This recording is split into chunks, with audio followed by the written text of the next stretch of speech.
Objetividad, relativismo y verdad. Escritos filosóficos 1. Por Richard Rorty.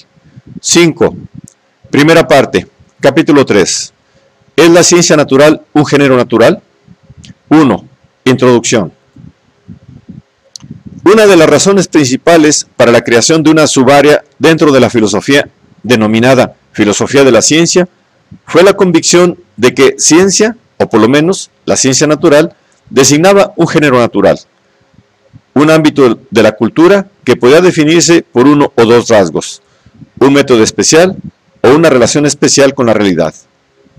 La extensión natural de esta creencia fue la idea adicional implícita en la obra de Carnap y explicitada por Quine de que la filosofía de la ciencia es plenamente filosofía, pues igual que Platón, se limitó a dejar el mundo de las apariencias a los filodoxos. Muchos de los empiristas lógicos se limitaron, implícita o explícitamente, a dejar de lado el resto de la cultura. Según su concepción, una vez consumado el trabajo de demarcación, una vez descrita con exactitud la naturaleza característica de la ciencia, no había mucha necesidad de decir mucho sobre las demás actividades de los seres humanos. Y es que, como el hombre era un animal racional, y la ciencia la cúspide de la racionalidad, la ciencia era la actividad humana paradigmática. Lo poco que había que decir sobre los demás ámbitos de la cultura equivalía a un melancólico deseo de que algunos de ellos, por ejemplo, la filosofía, pudiese volverse más científicos. Sin embargo, Hempel y otros autores demostraron que la demarcación no era tan fácil como había parecido en un principio. La plausibilidad cada vez mayor del holismo neuratiano, una vez resucitado por el artículo de Quine, los dogmas y por las investigaciones filosóficas de Wittgenstein, socavó más los intentos por aislar el método científico, porque arrumbó los intentos por aislar vinculaciones fragmentarias entre las teorías científicas y el mundo. Algunos filósofos siguieron a Hempel y descartaron tanto la pregunta: ¿cómo demarcamos la ciencia de la metafísica?, como la propia metafísica. Estos filósofos se aplicaron entonces a los intentos por construir una lógica de la confirmación, sin preocuparse mucho por si el uso de esta lógica distinguía la ciencia de lo que no era ciencia. Pero otros filósofos siguieron a Quine y cayeron de nuevo en la metafísica dogmática, decretando que el vocabulario de las ciencias físicas alcanza la estructura verdadera y última de la realidad. Es significativo que Quine llegase a la conclusión de que la unidad de la indagación empírica es la ciencia en suma, cuando podía haberse esperado, dado el tenor de su argumentación, la cultura en suma. Quine y muchos otros holistas siguieron creyendo que la distinción entre ciencia y no ciencia corta de algún modo la cultura en una articulación filosóficamente significativa.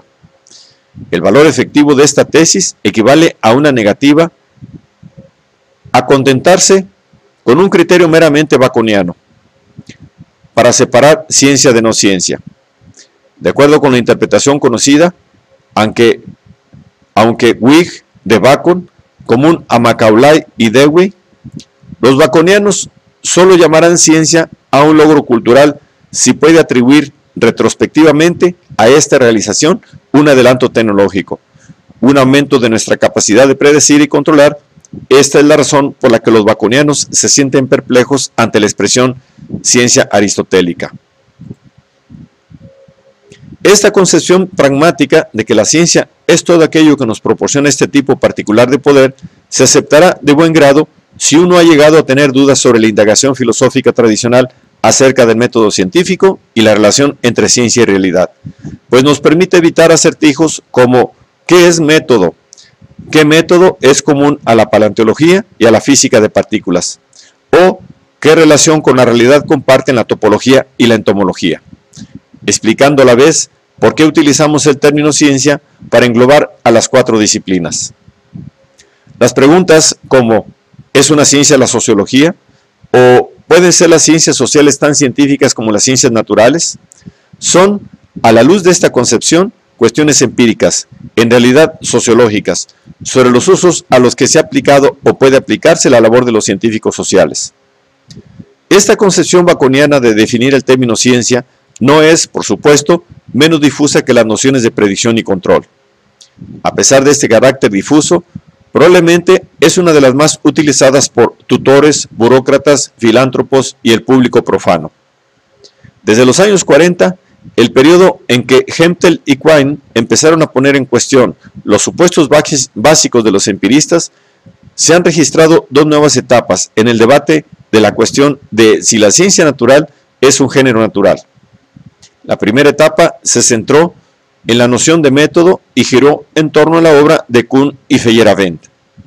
La segunda, en medio de la cual nos encontramos actualmente, se centra en la cuestión de la relación de la ciencia con la realidad y gira en torno al ambiguo término realismo científico. El alboroto producido por la afirmación de Kuhn y Feyerabend de que algunas teorías científicas eran inconmensurables con las teorías precedentes fue creado por los filósofos que intentaban salvar un criterio no pragmático para distinguir la ciencia de la no ciencia.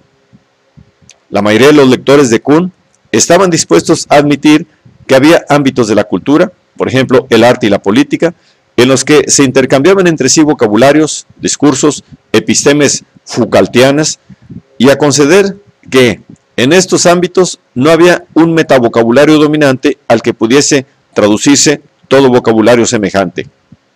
Pero la idea de que esto era así también en las ciencias naturales resultó ofensiva. Críticos como Kuhn, como Scheffler y Newton Smith pensaron que Kuhn ponía en duda la racionalidad de la ciencia.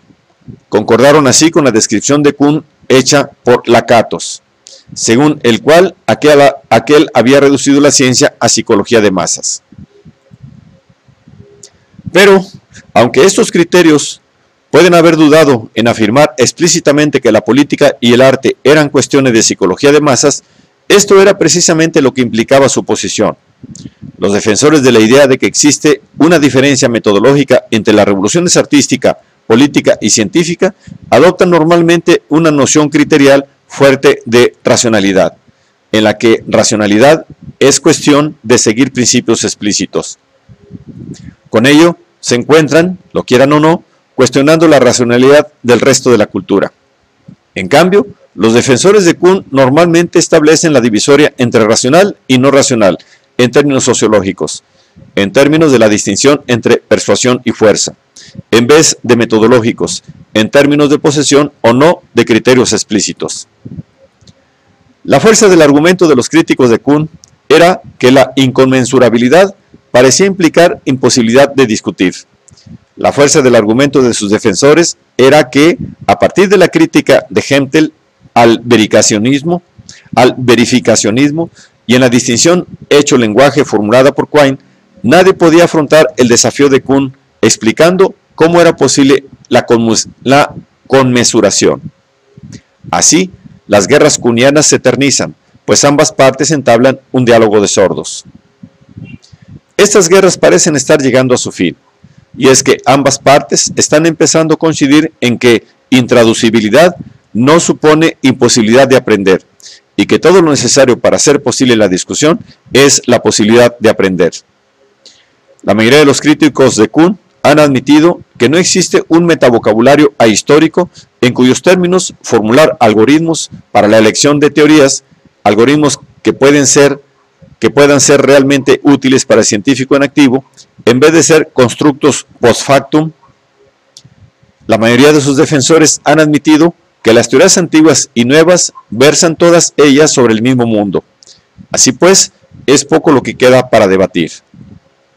Esta reconciliación ha tenido por efecto que el intento de evitar una definición meramente pragmática y baconiana del término ciencia ha pasado de la interrogación por la racionalidad de la ciencia a la interrogación por su relación con el mundo, es decir, del método a la metafísica. El cambio de atención resultante ha hecho que la discusión se centre alrededor de tres temas diferentes, todos los cuales se discuten bajo el epígrafe realismo científico. En primer lugar está la cuestión de los mundos diferentes. Esta cuestión está aún sobre la mesa porque aún quedan kuhnianos recalcitrantes que afirman que Aristóteles y Galileo vivían en mundos diferentes, en sentido literal.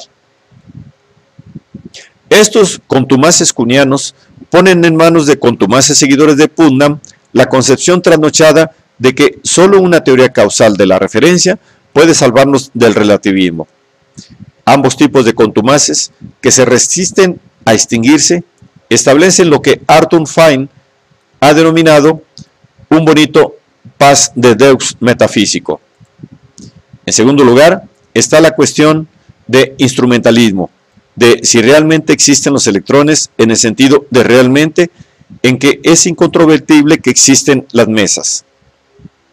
La distinción entre creer en X y uso heurístico del concepto de X, descartada por deweyanos como Ernest Nagel y Sidney Morgenbesser, ha cobrado nueva vida recientemente por obra de Michel Dumet, Bas Frazen y otros.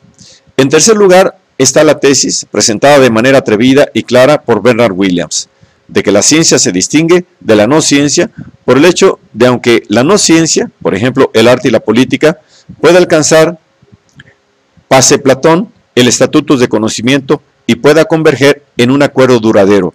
No obstante, difiere de la ciencia en que no está guiada a semejante acuerdo por la manera en que el mundo es en sí. Voy a denominar a la primera cuestión, la relativa a la existencia de diferentes mundos, realismo versus relativismo. A la segunda cuestión, la resucitada por Van Frazen, realismo versus instrumentalismo. Y a la tercera, la debatida por Williams, realismo versus pragmatismo. Como ha señalado Hernán Maculín, el término antirrealismo cubre demasiado terreno. Hay que tener cuidado en mantener diferenciadas diversas posiciones que desagradan a personas que se denominan realistas. Hay que señalar también, con Fine, que el término antirrealismo de Dumet tiende a dar por supuesta la cuestión que desea plantear el pragmatista. La cuestión de si han de utilizarse o bien descartarse nociones como verificada por el mundo, hecho efectivo y estatus ontológico. Fine, por ejemplo, desea encontrar una posición que vaya más allá del realismo y el antirrealismo. Como comparto esta meta con Fine, voy a dedicar la mayor parte de mi artículo a la disputa entre realismo y pragmatismo, considerada una disputa sobre si son útiles las nociones en cuyos términos formula Williams esta variante del realismo. Considero esto un reflejo de la disputa más profunda sobre si deberíamos seguir intentando considerar la ciencia como un género natural en vez de recurrir simplemente a la concepción baconiana deweyana de la cuestión. Quiero defender esta última concepción argumentando que son muy dudosas las nociones que se utilizan para defender las concepciones opuestas. Estas nociones son: 1. La noción de que el mundo verifica las oraciones, una noción esencial para la tesis del Cuneano contumaz acerca de la pluralidad de mundos. 2. La noción del método abductivo, una noción esencial a la disputa entre realismo e instrumentalismo. 3.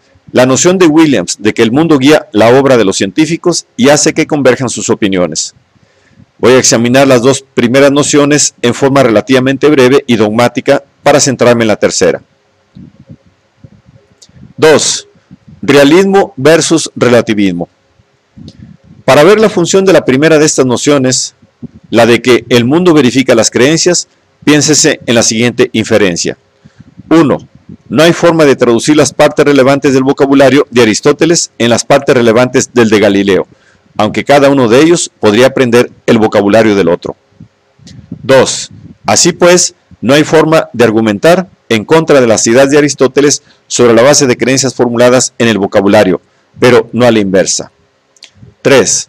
Entonces, hay que considerar verdaderas las concepciones de Aristóteles y las de Galileo, y por ello hay que relativizar a los vocabularios la aplicación del término verdadero. 4. El mundo vuelve verdaderas, verifica las creencias. 5. Pero el mismo mundo no puede volver verdadero tanto a Aristóteles como a Galileo, por lo que tienen que hacerlo mundos diferentes. Se puede criticar la inferencia a 5 de dos maneras, cuestionando el paso de 2 a 3 o negando 4. Desearía hacer ambas cosas, sobre la base de la doctrina davidsoniana, de que verdadero no designa una relación entre discurso y mundo, y en términos más generales, que no debería analizarse o definirse. Desearía asociar esta doctrina a la que en otro lugar he denominado etnocentrismo. La idea de que nuestras propias creencias actuales son aquellas que utilizamos para decidir cómo aplicar el término verdadero, aun cuando verdadero no pueda definirse en términos de aquellas creencias. Entonces podemos admitir 2, pero negar 3, diciendo que la coherencia interna de Aristóteles o Galileo no da a sus concepciones el derecho a ser calificadas de verdaderas, pues eso solo podría conseguirlo la coherencia con nuestras concepciones. Alcanzamos así una posición que trivializa el término verdadero, separándolo de lo que Putnam denomina una perspectiva de Dios, pero no lo relativiza definiéndolo en términos de un esquema conceptual específico. Una consecuencia de esta posición es que no deberíamos concebir la relación entre la indagación y el mundo según el modelo que Davidson denomina esquema contenido. Otra consecuencia es que, como dice Davidson, toda la evidencia que existe es precisamente lo que supone verificar nuestras oraciones o teorías. Sin embargo, nada, ninguna cosa, vuelve verdaderas las oraciones o las teorías. Ni la experiencia, ni las irritaciones superficiales, ni el mundo pueden volver verdadera una oración. En otras palabras, las equivalencias entre las dos partes de las oraciones 5 tarsianas no discurren paralelas a las relaciones causales que vinculan las oraciones con las no oraciones. Esta negación de 4 es, para los fines de argumentar contra el relativismo, más importante que la negación de 3, pues llega a la idea esencial de que no hay forma de dividir las oraciones verdaderas en aquellas que expresan hechos efectivos y aquellas que no, y a fortiori no hay forma de dividirlas en las que expresan hechos sobre un mundo y las que expresan hechos sobre otro. El trivializar la noción de verdadero, como lo hace Davidson, al afirmar que la razón de que este término no sea sinónimo a justificado a nuestro entender, no es que sea sinónimo de justificado según el aspecto del mundo, sino porque no es sinónimo de nada. Me parece la mejor manera de aufheben tanto la tesis del mundo diferente del cuniano recalcitrante como la tesis del putnamiano contumaz de que solo una teoría no intencional de la referencia puede salvarnos del relativismo. Según esta concepción davidsoniana, cada oración que alguien ha utilizado alguna vez se referirá al mundo en el que nosotros creemos existir. Por ejemplo, el mundo de los electrones y demás. Sin embargo, esta tesis no es, como fue antes para Putnam, resultado controvertido de una nueva teoría kripkeana de la referencia. Es tan trivial como la afirmación de que tanto Aristóteles como Galileo tienen que enfrentarse al tribunal de nuestras creencias actuales antes de que podamos llamar verdadera a cualquier cosa que dijeron. Esto es todo lo que quiero decir sobre la cuestión realismo versus relativismo. Por lo que puedo ver, el relativismo, bien en la forma de verdades múltiples o múltiples mundos, solo podría entrar en la mente de alguien que, como Platón y Dumet, estuviese antes convencido de que algunas de nuestras creencias verdaderas están relacionadas con el mundo de una forma en que no lo están otras. Así, tiendo a pensar que el propio Kuhn estaba vinculado inconscientemente a esta distinción, a pesar de que la estructura de las revoluciones científicas ha hecho mucho por socavar la distinción platónica entre episteme y doxa. Si se desecha esa distinción y se sigue el holismo de Quine, no se intentará demarcar el conjunto de la ciencia respecto al conjunto de la cultura, sino que se concebirán todas nuestras creencias y deseos como parte de la misma trama quiniana. La trama no dividirá pase Quine entre el fragmento que refleja la estructura verdadera de la realidad y la parte que no.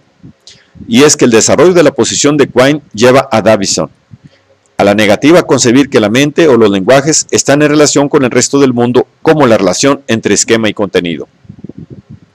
3. Realismo versus instrumentalismo. Permítaseme ser igualmente conciso sobre la cuestión realismo versus instrumentalismo.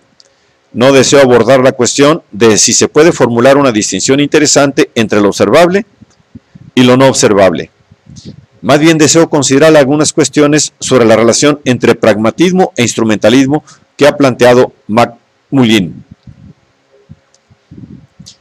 McMullin, en un comentario sobre la obra de Putnam y mía, escribe lo siguiente: recuérdese que la motivación original de la doctrina del realismo científico no era el deseo del filósofo perverso de indagar lo incognoscible o mostrar que solo son realmente reales las entidades del científico. Fue un desafío a los desafíos del ficcionalismo y del instrumentalismo, que una y otra vez en la historia de la ciencia afirmaban que las entidades del científico son ficcionales, que no existen en el sentido cotidiano en que existen las sillas y los peces de colores. Ahora bien, ¿cómo responde Rorty a esto?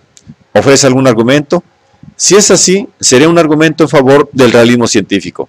Sería también, según puedo ver, una vuelta a la filosofía del viejo estilo que piensa que debíamos haber superado. Mi respuesta a la pregunta de McMullin es que nosotros, los pragmatistas, intentamos distinguirnos de los instrumentalistas no argumentando en favor de sus respuestas, sino contra sus preguntas. A menos que estuviésemos preocupados por lo realmente real, a menos que ya hubiésemos admitido la tesis platónica de que los grados de certeza o de centralidad de nuestro sistema de creencias estaban correlacionados con diferentes relaciones con la realidad, no sabríamos qué se entiende por el sentido cotidiano de la existencia.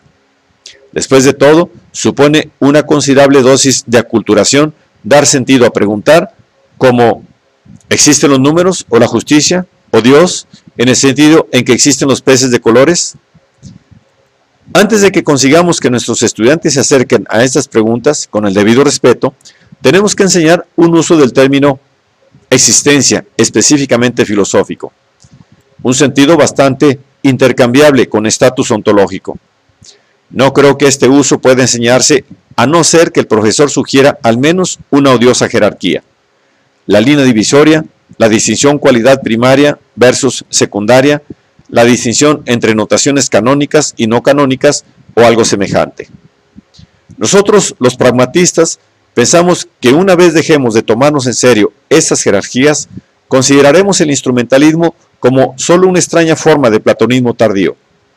Pienso, pues, que el único argumento que necesitamos los pragmatistas contra el instrumentalismo, contra el instrumentalista, es el que ofrece el propio McMullin, cuando dice que la tesis realista es que el científico está descubriendo las estructuras del mundo. No es necesario que esas estructuras sean imaginables en las categorías de un macromundo. Pero esto no es una vuelta a la filosofía del viejo estilo, ni en realidad es un argumento. Solo es un intento de desplazar la carga del argumento al instrumentalista preguntándole: ¿por qué otorgas más importancia a los rasgos que tiene el pez de colores y de los que carecen los electrones que a los rasgos que tienen los peces de colores y de los que carecen las mesas? Una conocida respuesta instrumentalista a esta pregunta es esta: porque soy empirista. Pero esto solo es desplazar un paso atrás la pregunta. ¿Por qué? Deseamos saber nosotros los davidsianos. Piensa el instrumentalista que algunas creencias, por ejemplo sobre los peces de colores, se vuelven verdaderas por la experiencia. Esta pregunta puede descomponerse en dos. 1. ¿Por qué piensa que hay algo que las vuelve verdaderas? 2. ¿Por qué piensa que la experiencia, en el sentido del producto de los órganos sensoriales humanos, desempeña un papel crucial con respecto a determinadas creencias y no a otras? Voy a posponer la primera pregunta, más general, hasta mi exposición de Williams. Pero permítaseme aventurar una respuesta rápida y parcial a la segunda, a saber, que el instrumentalista piensa esto porque piensa que hay un método especial, característicamente asociado a la ciencia moderna, llamado abducción, cuyos resultados están en contraste con la evidencia de los sentidos. Muchos de los filósofos de la ciencia, a los que más admiro, incluidos McMullin, Sellars y Fine, tienen la culpa de instilar esta creencia en el instrumentalista. McMullin, por ejemplo, empieza el artículo que he citado diciendo que cuando Galileo dijo que las formas conocidas de luz y sombra en la cara visible de la luna llena podían explicarse, suponiendo que la luna posee montañas y mares como los de la Tierra, estaba utilizando un modo conjunto de inferencias y explicación que en modo alguno era nuevo en la ciencia natural, pero que desde entonces ha llegado a ser reconocido como un procedimiento central de la explicación científica. Aquí McMullin presta ayuda y consuelo a la idea de que la explicación científica es una explicación de tipo característico, que la ciencia puede distinguirse de la no ciencia por su uso de un tipo especial de inferencia. Se sospecha que estaría de acuerdo con Clark Gilmore en que el motivo principal de la filosofía de la ciencia es proporcionar lo que Gilmore denomina una teoría plausible y precisa del razonamiento y el argumento científico. Una teoría que abstraiga pautas generales a partir de los detalles concretos de los debates sobre los genes, los espectros, los campos y la delincuencia. Fine escribe demasiado a menudo como si todos supiéramos lo que es un determinado tipo de inferencia llamada abductiva. Creo que Boyd representa con exactitud el argumento de Fine contra el realismo científico, cuando afirma que Fine acusa al realista de utilizar un argumento abductivo sobre la naturaleza de la realidad cuando explica el éxito de la ciencia. Boyd llega a la conclusión de que Fine da así, por supuesta, la cuestión contra el instrumentalista, pues el instrumentalista tiene dudas sobre si, en palabras de Boyd, la abducción es un principio de inferencia justificable epistemológicamente, especialmente cuando, como en este caso, la explicación postulada supone la actuación de mecanismos no observables. Parece seguro afirmar que casi todo el mundo que intenta resolver, en vez de disolver, la cuestión realismo versus instrumentalismo, da por supuesto que podemos hallar algo como un principio de inferencia, que puede ser denominado abductivo, y que predomina más en la ciencia moderna que, por ejemplo, en la teología homérica o la filosofía trascendental. Mi conjetura, estrictamente amateur, sería que cualquier principio de inferencia que es central en la explicación científica va a resultar central prácticamente en cualquier otro ámbito de la cultura. En particular, el postular cosas que no se pueden ver para explicar cosas que se pueden ver no parece más específico para aquellas actividades normalmente denominadas ciencia, de lo que lo es el modus ponens. El valor de los intentos de los últimos 50 años por dar a Gilmore lo que desea, sugiere que no encontraremos nada que satisfaga a la vez los requisitos de Gilmore y sea específico para lo que tradicionalmente se ha denominado ciencia. 4. Realismo versus pragmatismo. Con esta afirmación dogmática, paso ahora de la cuestión realismo versus instrumentalismo a mi tema principal, realismo versus pragmatismo. No solo la falta de un principio de inferencia específico de la ciencia hace que al instrumentalista le sea difícil responder a las preguntas sobre por qué importa la distinción observable-no observable, sino que también se lo pone difícil al realista que quiere afirmar que el realismo explica el éxito de la ciencia. Una vez más, la razón es que la falta de una manera de aislar un método específicamente científico vuelve poco clara la naturaleza del explanandum, pues los realistas necesitan desesperadamente la idea de que la ciencia es un género natural.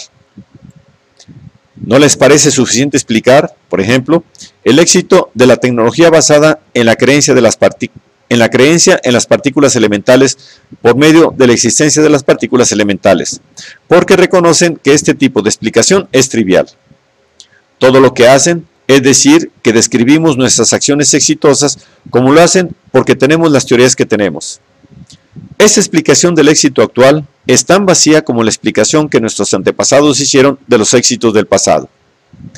¿Por qué somos capaces de predecir también los eclipses del Sol? Porque el Almagesto de Ptolomeo es una representación exacta de los cielos. ¿Por qué el Islam tiene un éxito tan espectacular? Por la voluntad de Alá. ¿Por qué una tercera parte del mundo es comunista? Porque la historia es realmente la historia de la lucha de clases. Para ir más allá de semejante vacuidad, el realista debe explicar algo llamado ciencia sobre la base de algo llamado la relación de la indagación científica con la realidad, una relación que no poseen todas las demás actividades humanas. Así, para poner en marcha este proyecto, debe disponer de un criterio independiente de cientificidad distinto a esta relación con la realidad. Desea afirmar que, porque realmente hay partículas elementales, forma parte de la mejor explicación del éxito de IBM, mientras que, porque la historia es realmente la historia de la lucha de clases, no forma parte de la mejor explicación del éxito de la KGB. Así, tiene que encontrar algún rasgo de la teoría de las partículas elementales que la convierta en ejemplo de la ciencia y no convierta en ciencia a la teoría marxista. Es difícil ver cómo este rasgo podría ser de otro orden que metodológico. Esta es una idea presentada por Boyd, quien en mi opinión no percibe lo caliente que está el agua en que está dispuesto a sumergir a sus colegas realistas. Boyd afirma que cuando los filósofos de cualquier tendencia afirman que los métodos de la ciencia son instrumentalmente o bien teóricamente fiables, su afirmación tiene muy poco interés si no puede decirse nada sobre cuáles son los métodos en cuestión. Además, no concebirá como método de la ciencia cualesquiera regularidades que puedan discernirse en la práctica de los científicos.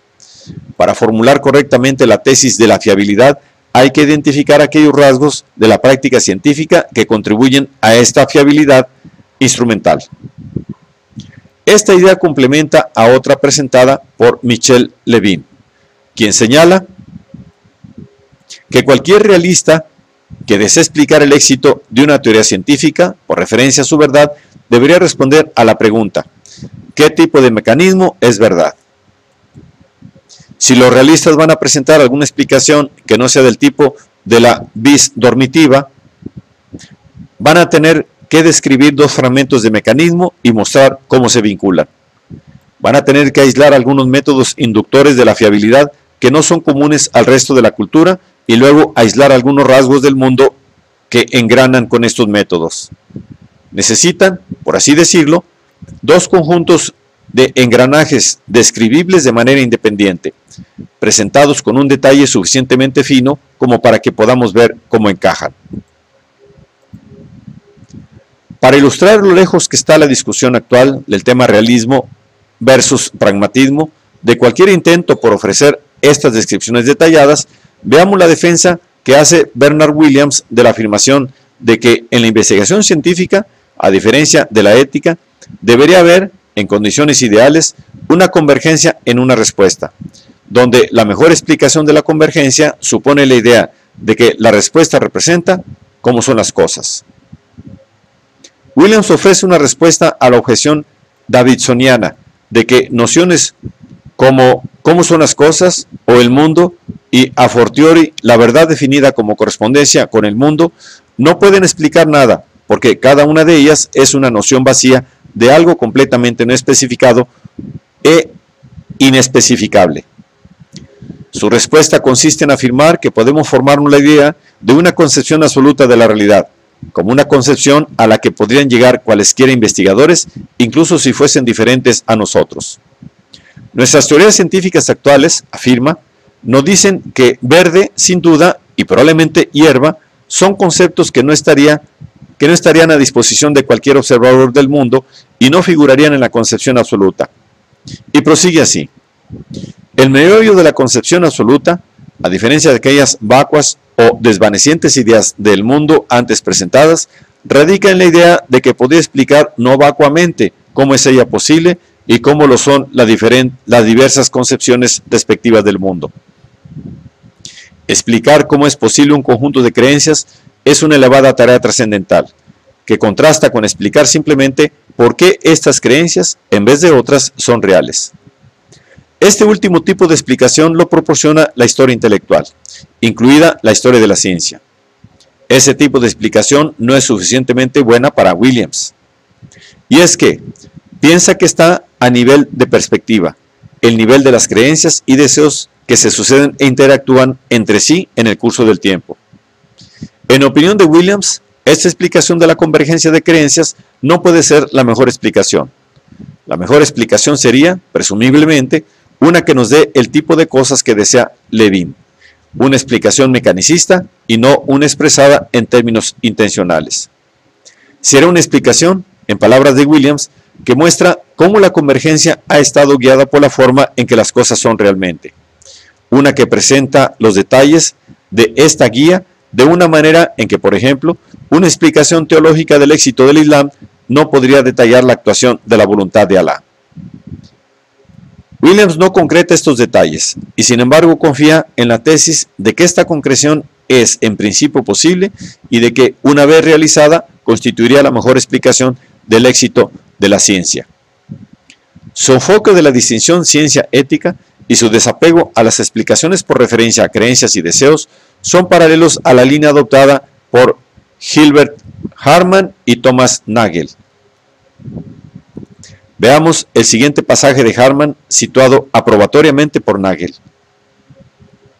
La observación desempeña un papel en la ciencia, que no parece desempeñar en ética.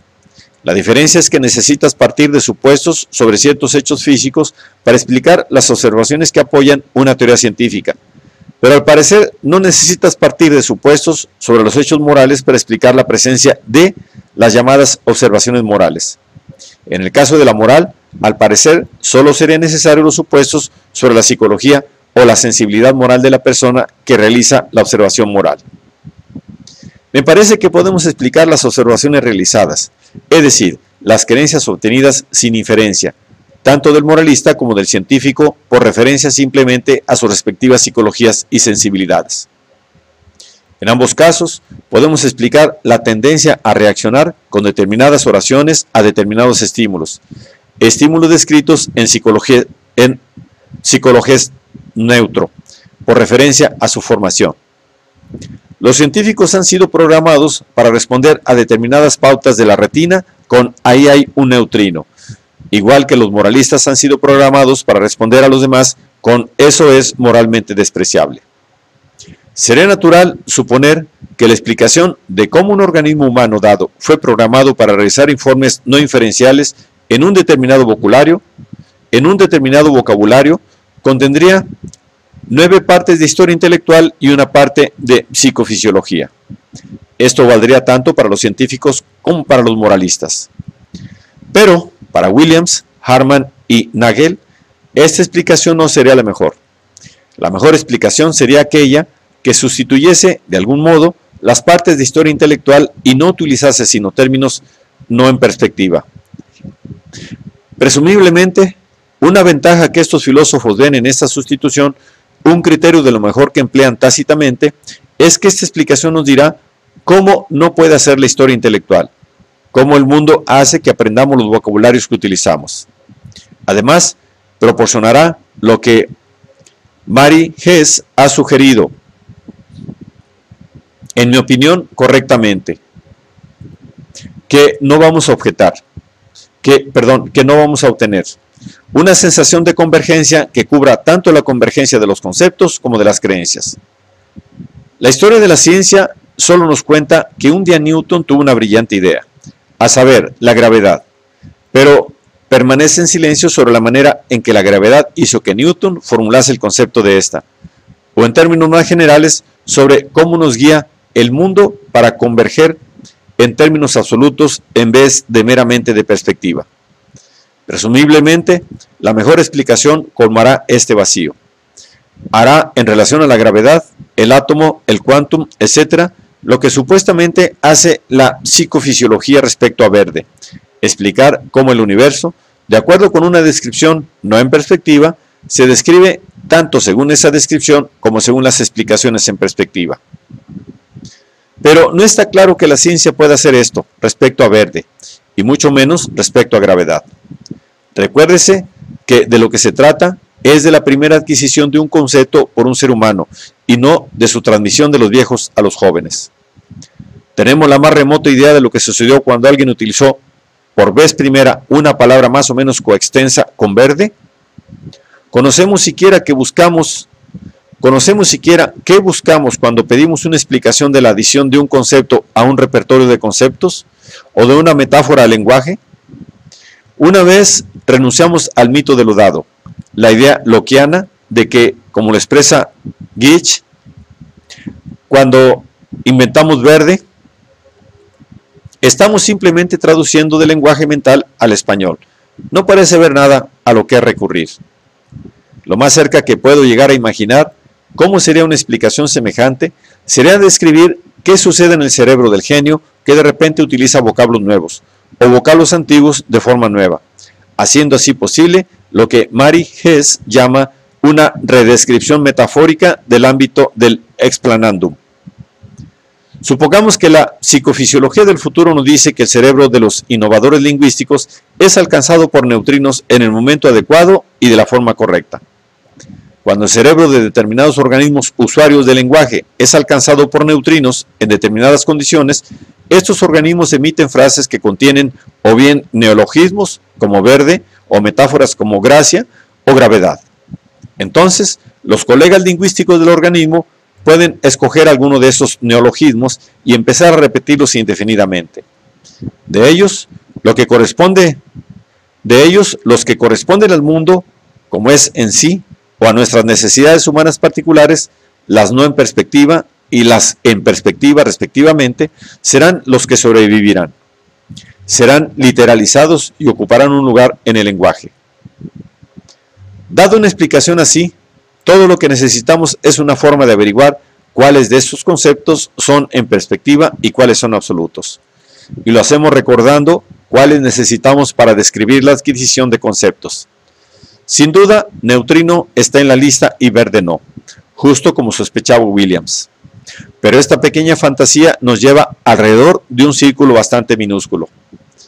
Teníamos que conocer de antemano en qué tipo de discurso podía formularse una explicación de la formación de conceptos.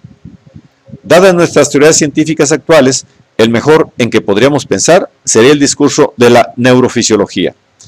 Así sabríamos de antemano que ni la verdosidad, ni la gracia divina, ni la lucha de clases se convertirían en la explicación de nuestra adquisición de los términos verde, gracia o lucha de clases. Este no es un descubrimiento empírico sobre cómo nos ha guiado el mundo.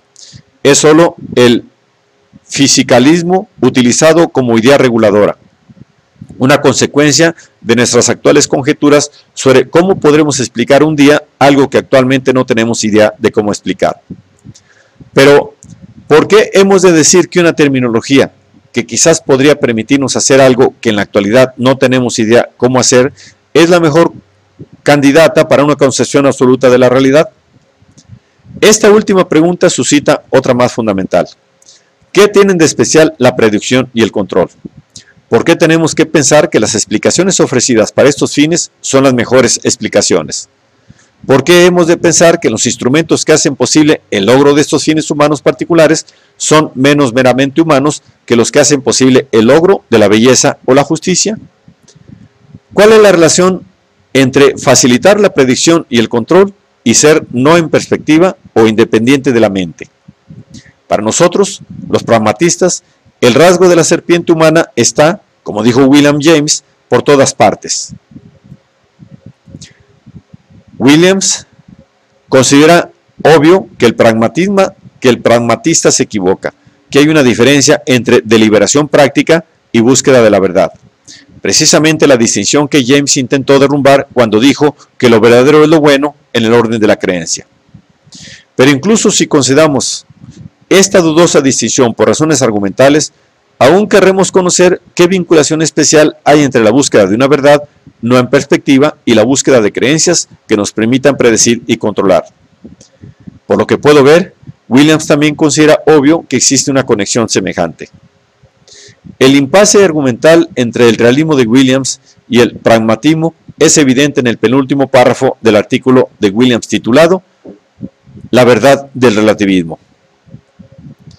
La teoría del flogisto no es actualmente, lo admito, una opción real, pero dudo que eso signifique solo que intentar llevar la vida de un teórico convencido del flogisto en la Royal Society actual es una empresa tan incoherente como intentar llevar la vida de un caballero teutón en el Nuremberg de 1930. Una razón por la que la teoría del flogisto no es una opción real es que no puede identificarse con mucho de lo que sabemos que es verdadero.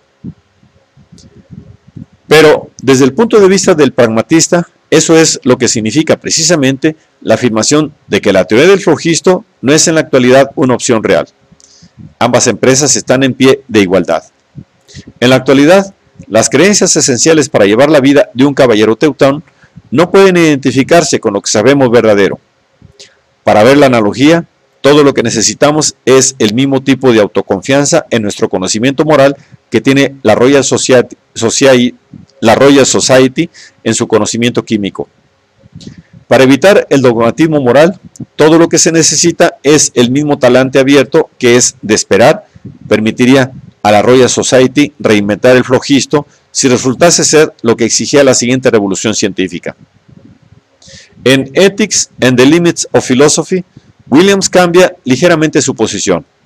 Ahora está dispuesto a aplicar el término honorífico de conocimiento a las creencias éticas que compartimos la mayoría de nosotros y de las que disienten los caballeros teutones.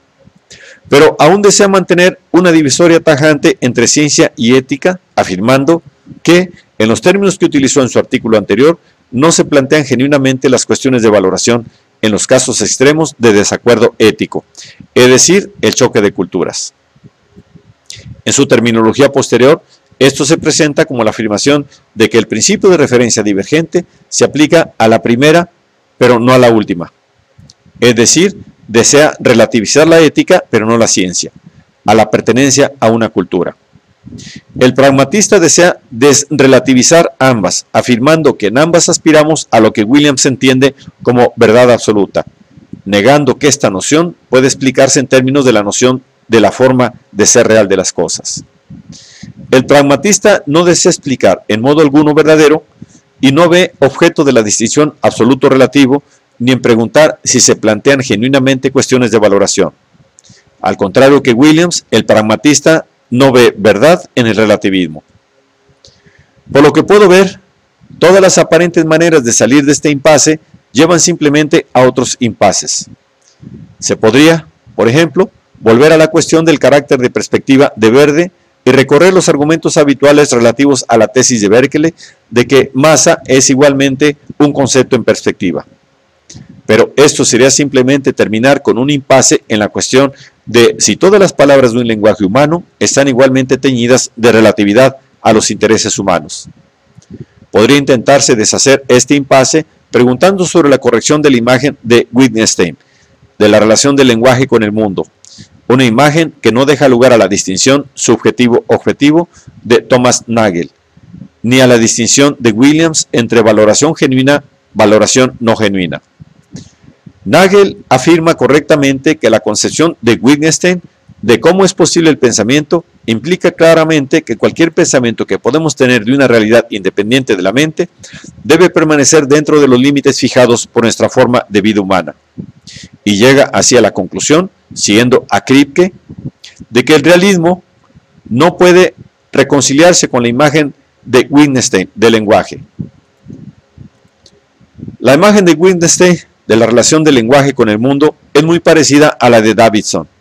Ambos desean que concibamos esta relación como una relación meramente causal, en vez de representacional. Ambos filósofos desearían que dejásemos de pensar que existe algo llamado lenguaje, que es un esquema que puede organizar o corresponder o estar en alguna otra relación no causal con un contenido llamado el mundo. Discutir así si renunciar a Wittgenstein o renunciar al realismo sería volver a la cuestión de si pueden utilizarse sans frase nociones como mejor explicación. Desde una perspectiva de Wittgenstein, de Davidson o de Dewey, no existe nada semejante a mejor explicación de algo. Solo existe la explicación que mejor encaja con la finalidad de un explicador dado. La explicación está, afirma Davidson, siempre bajo una descripción, y las descripciones alternativas del mismo proceso causal son útiles para diferentes fines. No existe una descripción que de algún modo esté más próxima a las transacciones causales que las demás, pero el único tipo de personas que estaré dispuesta a adoptar esta relajada actitud pragmática hacia las explicaciones alternativas sería alguien que se limitase a demarcar la ciencia de una manera meramente baconiana. Por ello, carece de objeto proseguir el debate entre realismo y pragmatismo, cambiando de la filosofía de la ciencia a la filosofía del lenguaje. Los impases a los que se llega en ambos terrenos parecen ser los mismos. 5. La cientificidad como virtud moral.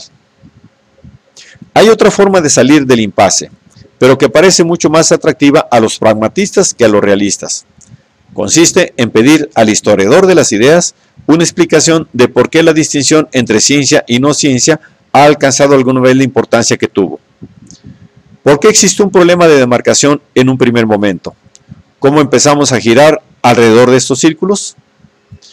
Un intento conocido de responder a esta pregunta parte de una afirmación de Williams, Williams examina con desaprobación. La tesis común a Nietzsche y Dewey de que el intento de distinguir la deliberación práctica de la búsqueda impersonal y no en perspectiva de la verdad, el tipo de búsqueda cuyo paradigma se considera la ciencia natural, es un intento de consuelo metafísico, el tipo de consuelo que antes proporcionó la religión. Williams piensa que cualquier respuesta semejante en términos de la psicología social no tiene el mínimo interés. Con ello añade un desacuerdo más a la lista de los que dividen a los realistas y los pragmatistas. Nosotros, los pragmatistas, siguiendo a Hegel y Dewey, estamos mucho más interesados en encontrar explicaciones psicohistóricas de los impases filosóficos. Nos gusta especialmente disfrutar de la lectura y escritura de narrativas dramáticas que describen cómo los filósofos se han arrinconado en el tipo de rincón en que consideramos se encuentran los realistas contemporáneos. Pues esperamos que estas narrativas tengan una finalidad terapéutica, que desanimen tanto a algunas personas con determinadas cuestiones que gradualmente les haga abandonar el vocabulario en que están formuladas estas cuestiones. Por otra parte, para los realistas como Williams, esta estrategia es una tortuosa manera de evitar las cuestiones reales, a saber, las cuestiones sobre qué explicaciones son mejores sans frase. Aunque discrepo con Williams sobre si vale la pena discutir estas cuestiones, estoy de acuerdo con él en que no deberíamos limitarnos a descartar la idealización de la ciencia, el intento de demarcarla y luego sacralizarla meramente como un intento de consuelo metafísico, pues se dispone de una segunda respuesta, psicohistórica, complementaria a la cuestión sobre el origen del problema de la demarcación. Una respuesta que puede volverse mucho más concreta y detallada y hacia la cual Williams puede sentir cierta simpatía. Es la de que los científicos naturales han sido con frecuencia ejemplos destacados de determinadas virtudes morales. Los científicos son merecidamente famosos por suscribir antes la persuasión que la fuerza, por una relativa incorruptibilidad, por su paciencia y razonabilidad. La Royal Society y el Círculo de Libertines Erudites juntos componían en el siglo XVII una clase de personas moralmente mejores que las que estaban en la casa en el Oxford o la Sorbona de la época. Incluso hoy en día se elige a más personas honestas, fiables y equitativas para la Royal Society que, por ejemplo, para la Cámara de los Comunes. En Norteamérica, la Academia Nacional de Ciencias es bastante menos corruptible que la Cámara de Representantes. Es tentador, aunque desde una óptica pragmatista, ilusorio, pensar que la prevalencia de estas virtudes entre los científicos tiene algo que ver con la naturaleza de su especialidad o de sus métodos.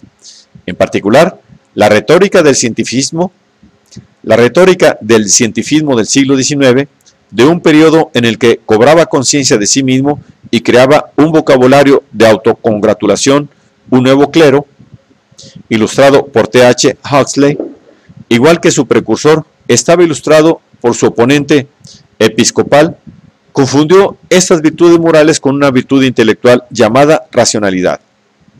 El intento de encontrar una forma no baconiana de demarcar a la ciencia cobra así parte de su justificación a partir del supuesto de que necesitamos una explicación metafísica, o mejor aún, fisicalista, de la relación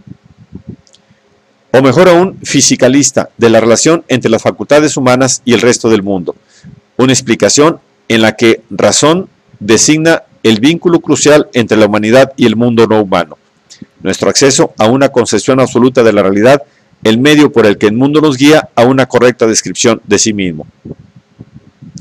Pero si, como hago yo, se concibe el pragmatismo como un movimiento sucesor del romanticismo, se concebirá esta noción de razón como uno de sus principales objetivos.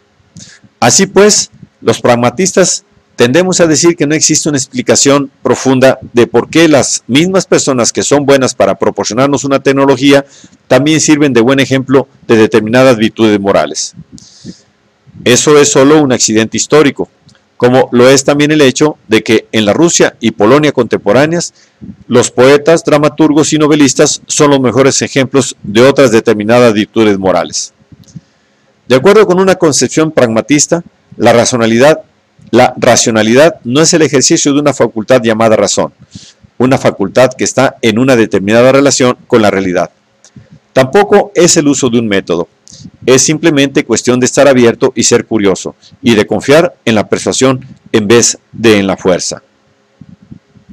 Según esta concepción, racionalidad científica es un pleonasmo y no una especificación de un tipo de racionalidad particular y paradigmático, cuya naturaleza pueda clarificarse por una disciplina denominada filosofía de la ciencia.